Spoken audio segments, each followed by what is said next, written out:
Hello, welcome to Kate's Egg. Today is the second full day of harvest and the third day of harvest. So my Uncle Chris's combine just broke down and I'm about to head into lunch to see what's going on and what happened to it and why I'm the only combine in the field.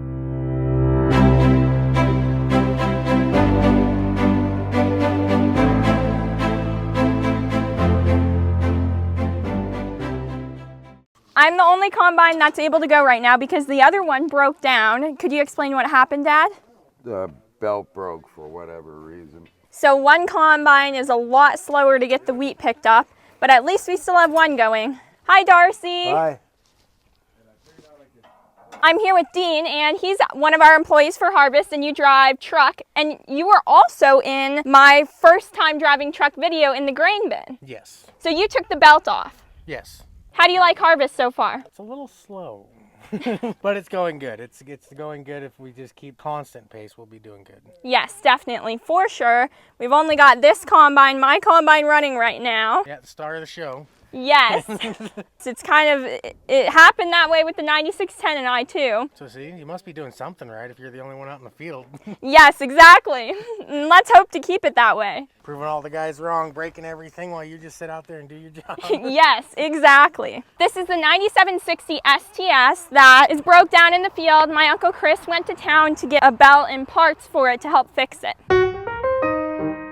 All right, I just got back from lunch and now I'm turning around to go start another swath. I am the only combine in this field and it really feels like you're going super duper slowly at getting all the swaths when you've only got one. I remember last year we had one combine broke down and two combines felt like you were getting nowhere with picking up wheat. So I'm just heading over to my swath right now. Now I'm turning on my machine and I'm heading forward. That was my dad talking on the radio to our swather, Jim, and swathers are always in a different field. As my Uncle Chris said in our first day of swathing 2021 video, we like to keep them about a week ahead because usually we have 3 combines going and 1 swather, so the swather still has to cover all the ground.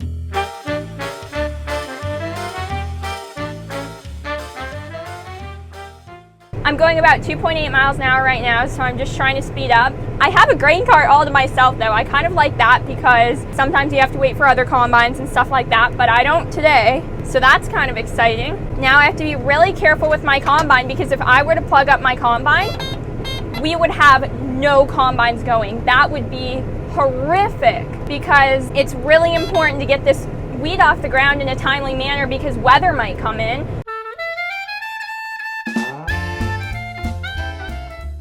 The swaths are a lot bigger in size here, so you would think that there's a lot more wheat kernels, but really it's just the stem that's much bigger. So I do have to slow down because there's a lot more material that has to go through the machine, but the heads didn't fill out, and that's what we were worried about, is we never got a final rain. I'm actually on ground that my great-grandfather homesteaded in 1912. He is originally from Denmark, so that's just awesome, and it's incredible to think that I'm harvesting on the same ground that he once did with horses.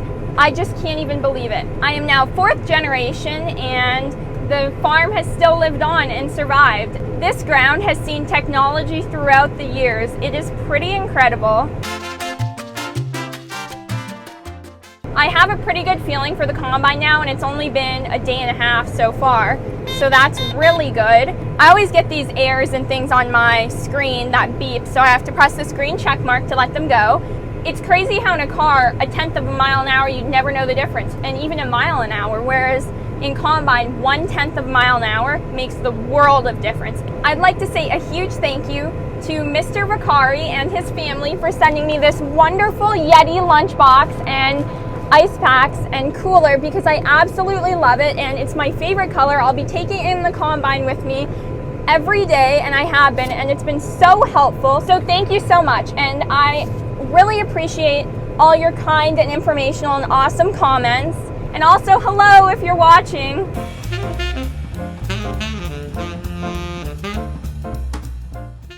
We've had a lot of smoke in Montana and in our area especially. It's been absolutely crazy. So today I am so happy because the skies are finally starting to become a little bit more blue. And that just is wonderful because that's one of my favorite parts about driving around in the field in the combine. feel so thankful for the opportunity I have to do this and to be a part of something that one day puts food on people's tables. Hopefully we get that other combine started today. When you go to John Deere, you never know if they're going to have the part or if all their mechanics are out helping other people. Because it is harvest time, this is the busiest time of the year.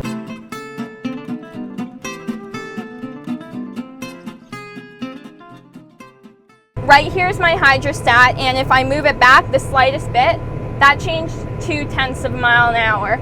So it is absolutely crazy how this works. I just pushed it up 1/10 right there.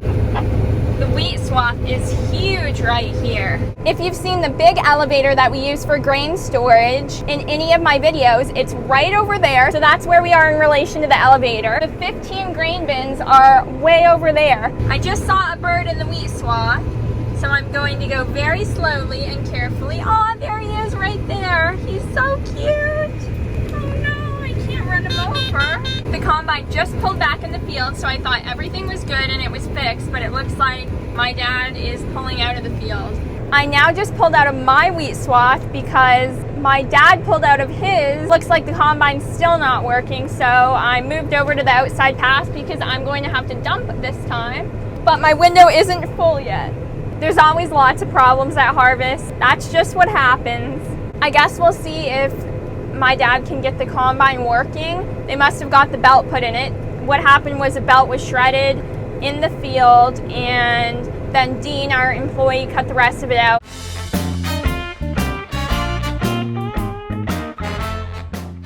As you can see, the grain's starting to pile up. It always looks a lot worse kind of by the window in the sense of the kernels have their covering on them, because that for some reason builds up by the window, and then you just see more of it when you're looking in your grain tank. Whereas if you dump and you don't see very much grain kernels with the chaff and covering on them, then that's what you gauge it off of, is when you dump. We always eat dinner and lunch in the fields, and that's something really awesome. Our cook will usually set up the table and chairs by a semi-truck to create shade, and usually it's Darcy's semi-truck. And then the combines and grain cart will park downwind, and we all go to lunch. Also, our employees working at the bins come for lunch as well. The only person who doesn't on our team is our swather. They usually pack a lunch or we bring them a lunch.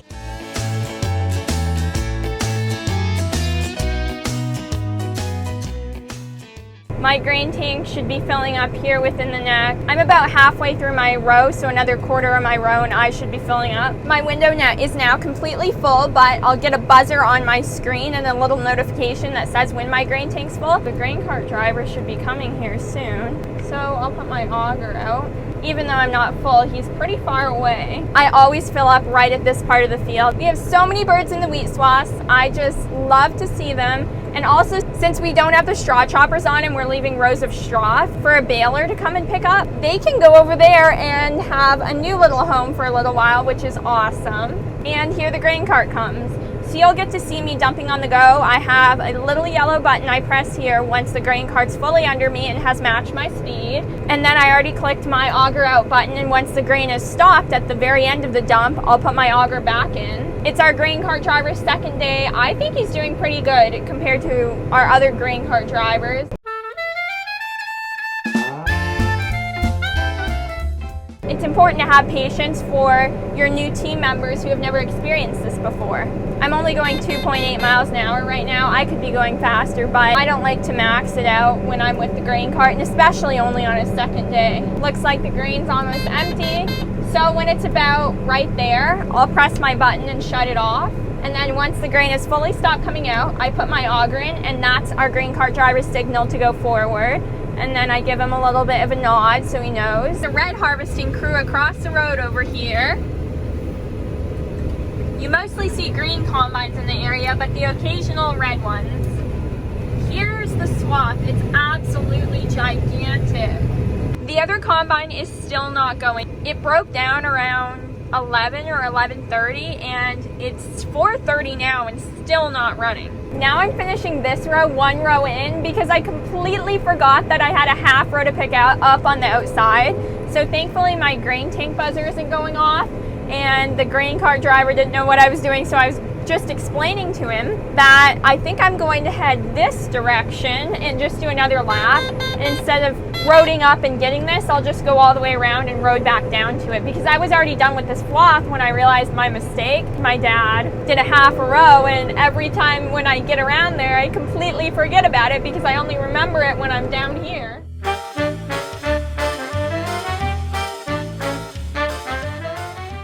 I'll need to dump headed south. Oh, okay, gotcha. Thank you.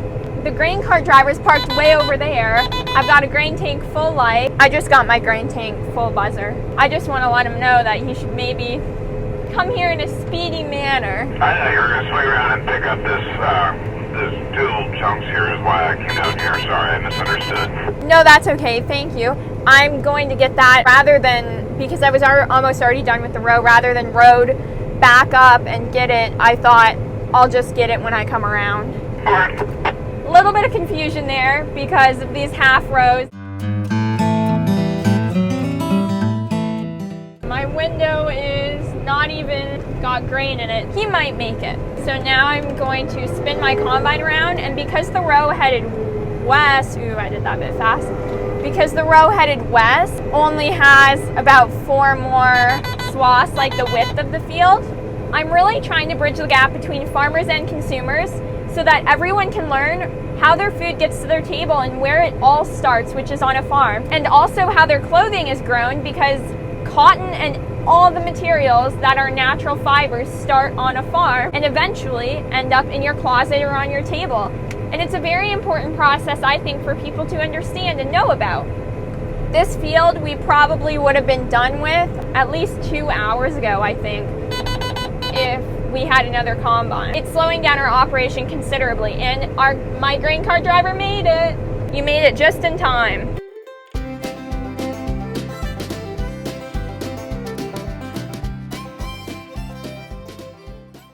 The wheat swaths look a lot bigger right when they're swathed, and then after a couple days or a week, they start to settle down and they look a lot smaller.